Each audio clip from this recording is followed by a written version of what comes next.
Você sabia que a oração mais recitada pelos cristãos pode estar errada há séculos? Jesus ensinou o Pai Nosso em aramaico, mas as traduções distorceram seu significado original. Hoje, vou revelar os 9 erros que enfraqueceram o poder dessa oração. Prepare-se para descobrir como Abba muda tudo, transformando Deus de um Criador distante em um Pai íntimo. Essa é a verdade que a Igreja não contou. Neste vídeo, vamos analisar linha por linha a oração que Jesus ensinou usando o aramaico original. Você vai descobrir 9 distorções que aconteceram ao longo dos séculos e como isso afeta a sua fé hoje. Erro 1. Pai Nosso versus Abba. O primeiro erro começa na própria abertura da oração. Quando abrimos a Bíblia, lemos Pai Nosso que estás nos céus. Mas o que Jesus realmente disse foi Abba. Essa única palavra muda tudo. No aramaico que Jesus falava, Abba era o termo que as crianças usavam para se dirigir aos pais, algo como papai ou paizinho. No jardim do Getsêmani, horas antes da crucificação, Jesus se dirigiu a Deus com essa mesma intimidade. Abba, Pai, tudo te é possível. Essa não era uma oração formal, mas o desabafo de um filho para o seu pai. Estudiosos do aramaico confirmam que essa expressão carregava uma proximidade que as traduções perdem. A religião da época ensinava um Deus distante, acessível apenas por rituais. Jesus rompeu com isso.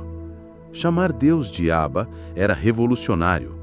Equivalia a tratar o Criador do universo com a mesma familiaridade que uma criança tem com o seu pai. Essa é a primeira distorção nas traduções modernas.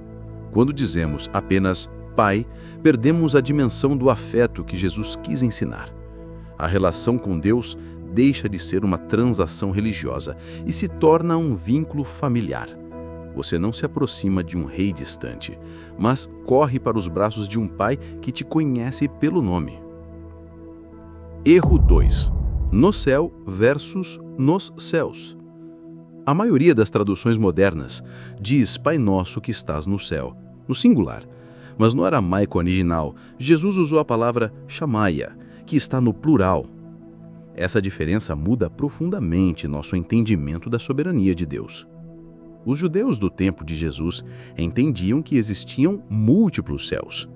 Paulo menciona isso em 2 Coríntios, quando fala sobre ser arrebatado ao terceiro céu. Na tradição judaica, o primeiro céu seria o espaço físico onde voam os pássaros. O segundo, o reino das estrelas e planetas. E o terceiro, a morada divina.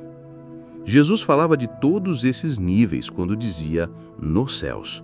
Ao reduzir para no céu, perdemos a dimensão cósmica da oração. Não se trata apenas do céu como localização geográfica, mas de todas as dimensões onde Deus exerce seu governo. Sua autoridade não se limita ao espiritual, abrange o físico, o cósmico e o sobrenatural. Nas escrituras hebraicas, a palavra céus, no plural, aparece mais de 300 vezes. Essa linguagem revela um Deus que governa sobre toda a criação. Quando Jesus ensina a orar assim, está afirmando que nenhuma dimensão da existência fica fora do controle divino. Quando você ora nos céus, está se alinhando com um propósito maior.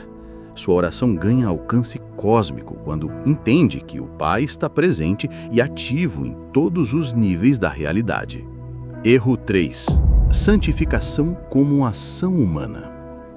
Ao dizer santificado seja o teu nome, muitos entendem que estão realizando um ato de adoração. Mas no aramaico original, essa frase carrega um significado mais profundo. Não somos nós que santificamos Deus, mas Ele que manifesta a sua santidade através de nós. O profeta Ezequiel mostra isso quando declara: vou santificar o meu grande nome, e as nações saberão que eu sou o Senhor. O nome de Deus no Antigo Testamento, Yahvé, era tratado com tamanha reverência que os judeus evitavam pronunciado. Representava não apenas um título, mas o próprio caráter santo revelado. Quando Jesus ensina a orar assim, está convocando seus seguidores a serem canais dessa santidade no mundo. A estrutura gramatical no aramaico indica uma ação divina, não humana. Traduções modernas perderam essa nuance. Não é um pedido para que Deus se torne santo. Ele já é. É um clamor para que a sua santidade seja reconhecida através das vidas daqueles que o seguem. Quando você ora, santificado seja o teu nome, está se alinhando com um propósito maior. Sua vida se torna o lugar onde a pureza de Deus entra em contato com um mundo corrompido. É sobre testemunho, não apenas repetição de palavras. Os primeiros mártires cristãos entenderam isso.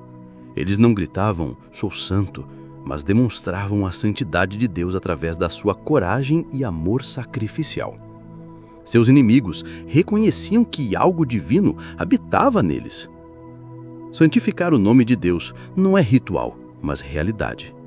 Cada ato de justiça, cada gesto de misericórdia, cada palavra de verdade, eis onde o céu toca a terra. Essa oração nunca foi sobre palavras repetidas, mas sobre uma vida transformada. Erro 4. O reino como evento futuro. Venha o teu reino não é apenas uma esperança futura. No aramaico original, a palavra malutkak descreve um reino que já está presente e ativo. Jesus afirmou isso claramente em Lucas 17:21. O reino de Deus está dentro de vocês. Essa realidade mudava tudo para os primeiros ouvintes. O reino de Deus não é um lugar geográfico ou um evento a ser aguardado. É um governo divino que invade a história humana aqui e agora. Os primeiros cristãos entendiam isso. Eles viviam como cidadãos de um reino invisível, desafiando as estruturas de poder de seu tempo com amor e justiça. Quando oramos, venha o teu reino, não estamos apenas pedindo pelo fim dos tempos.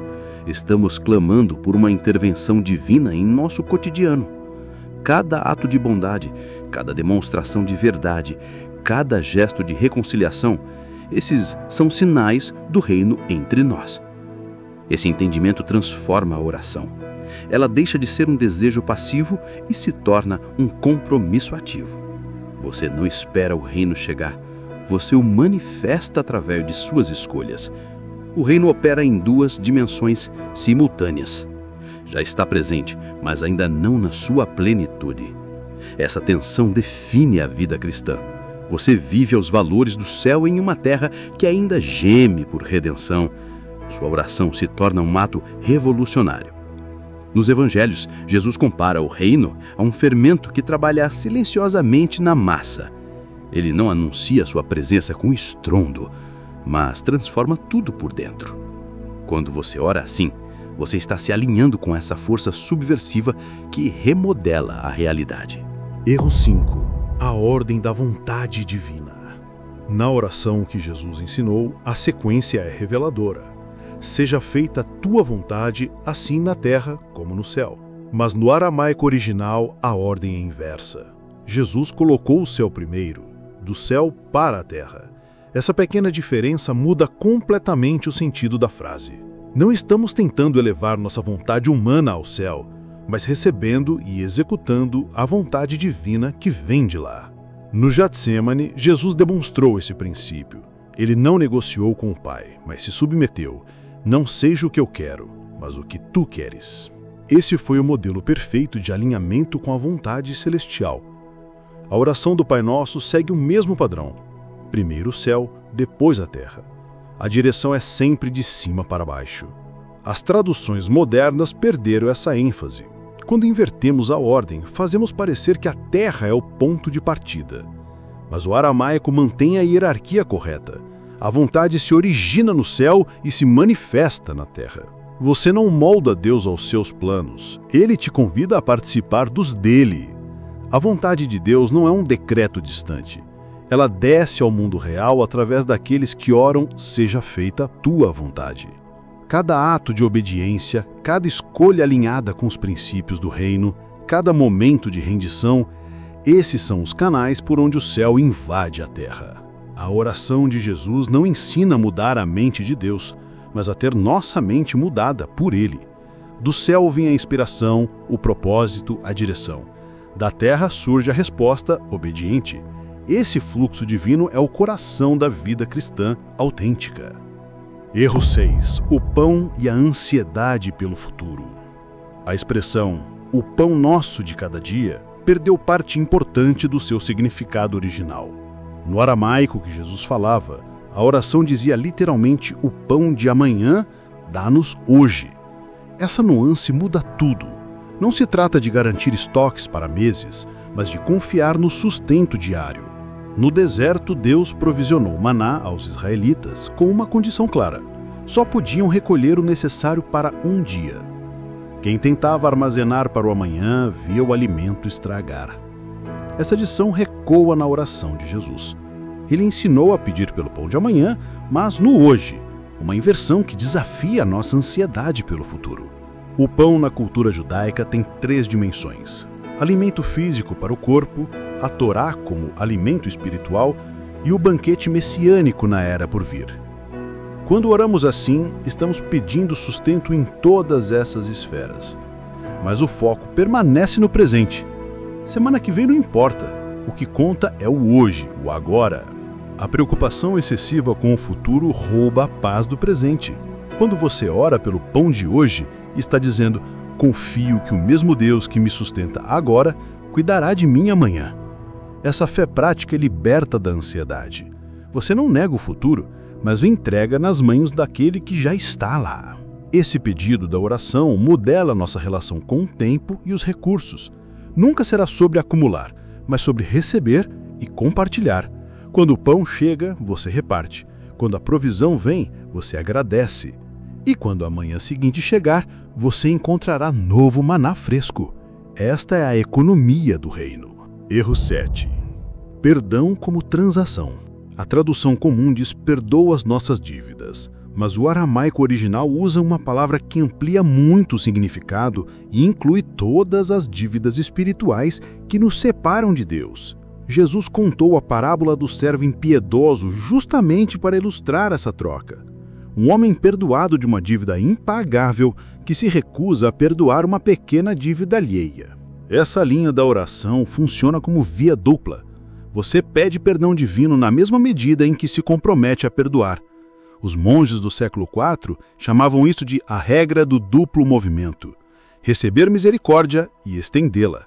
Não era sobre esquecer ofensas, mas sobre liberar dívidas de modo definitivo. O perdão no contexto bíblico sempre foi radical. Quando dizia 70 vezes 7, Jesus rompia com a lógica da contabilidade humana. O perdão deixa de ser transação e passa a ser estilo de vida. Essa foi a novidade do ensino cristão primitivo. A oração do perdão nunca foi sobre sentimentos, é sobre uma decisão que precede a cura emocional. Você perdoa primeiro, e então o coração aos poucos se alinha. Esse é o padrão do reino. Amar primeiro, entender depois. Quando você ora assim, está quebrando correntes. Correntes de ressentimento que prendiam seu passado. Correntes de culpa que pesavam sobre seu futuro. Essa liberação não é opcional, é condição para viver a plenitude do que você mesmo recebeu. O perdão dado é a prova do perdão recebido. Essa é a matemática divina. Erro 8. Tentação versus provação extrema. A tradução comum diz: não nos deixes cair em tentação, mas o original aramaico traz uma nuance mais profunda. A frase de Jesus era uma súplica para que os discípulos não fossem levados ao limite de sua resistência. O termo usado faz diferença. Enquanto tentação sugere um teste moral comum, a raiz aramaica aponta para situações extremas que desafiam até os mais firmes. Jesus sabia disso por experiência. No deserto, enfrentou tentações diretas do diabo. No Getsêmani, avisou Pedro: vigiai e orai para não entrar em tentação. Horas depois, Pedro negou conhecer Jesus 3 vezes. A lição era clara: até os mais corajosos podem cair quando levados ao extremo. Essa oração é um reconhecimento humilde de nossa fragilidade. As traduções modernas perderam esse sentido. Não se trata de evitar toda a prova, mas de não sermos sobrecarregados além do que podemos suportar. Paulo escreveu que Deus não permitirá que sejamos tentados além de nossas forças. Essa linha da oração ecoa essa promessa. Quando você ora assim, não está pedindo uma vida sem desafios. Está clamando por discernimento para reconhecer os limites que não deve cruzar. Está pedindo proteção nas batalhas que poderiam destruir sua fé. Jesus orou por Pedro, não para evitar a prova, mas para que sua fé não desfalecesse. O modelo permanece. A oração nos lembra que nossa força vem do alto. Nas crises que parecem intransponíveis, há uma saída divina. Você não enfrenta sozinho. O Pai conhece seu limite antes mesmo de você percebê-lo. Essa é a segurança por trás das palavras de Jesus. Erro 9. Mal versus maligno. A tradução livrai-nos do mal simplifica demais o original aramaico. Jesus usou a palavra mimbixá, que significa literalmente o maligno. Essa diferença é crucial. Não estamos orando contra um conceito abstrato, mas contra um inimigo pessoal e ativo. No deserto, Jesus não debateu com uma força impessoal. Ele enfrentou o diabo cara a cara. As tentações foram reais, diretas e pessoais. Quando ensinou essa oração, Jesus sabia que seus seguidores também enfrentariam um adversário real. As traduções modernas perderam essa dimensão concreta da batalha espiritual. O mal no Novo Testamento nunca é neutro. Paulo adverte sobre as ciladas do diabo. Pedro compara o inimigo a um leão que ruge buscando a quem possa devorar. Essa linguagem não é metafórica. Descreve uma realidade espiritual que a oração do Pai Nosso reconhece. Quando você ora, livrai-nos do maligno, está fazendo mais que um pedido genérico, está invocando proteção específica contra o adversário de suas almas. Os primeiros cristãos entendiam isso. Eles não viam o mal como simples ausência de bem, mas como presença ativa de um destruidor. A vitória sobre o maligno não vem de força humana. Jesus já garantiu essa autoridade a seus seguidores. Quando você ora assim, está exercendo o direito que ele conquistou na cruz. Não é sobre medo, mas sobre confiança no poder maior. O texto de João afirma: maior é aquele que está em vós do que aquele que está no mundo. Essa promessa dá base à oração. Você não enfrenta o inimigo sozinho. O mesmo poder que ressuscitou Cristo opera em você. O maligno pode ser real, mas seu poder é limitado. Quando você ora com entendimento, está reafirmando essa verdade. A última palavra nunca será do inimigo, mas daquele que disse: tende bom ânimo, eu venci o mundo. Conclusão. O Pai Nosso que Jesus ensinou nunca foi uma simples oração. Cada palavra era um convite à intimidade radical com Deus, um mapa para a alma e uma arma espiritual. Quando você ora no original aramaico, toca na essência que as traduções diluíram. Abba como Pai amoroso, o reino como realidade presente, o pão como provisão diária. Esses significados transformam a fé em experiência viva. Comece hoje a adestrar sua alma a orar diferente. Pare de repetir fórmulas e entre na profundidade que Jesus preparou. Essa oração não é ritual, é revolução. Quando você entende suas palavras originais, sua fé nunca mais será a mesma. Paulo escreveu que Deus não permitirá que sejamos tentados além de nossas forças. Essa linha da oração ecoa essa promessa. Você não enfrenta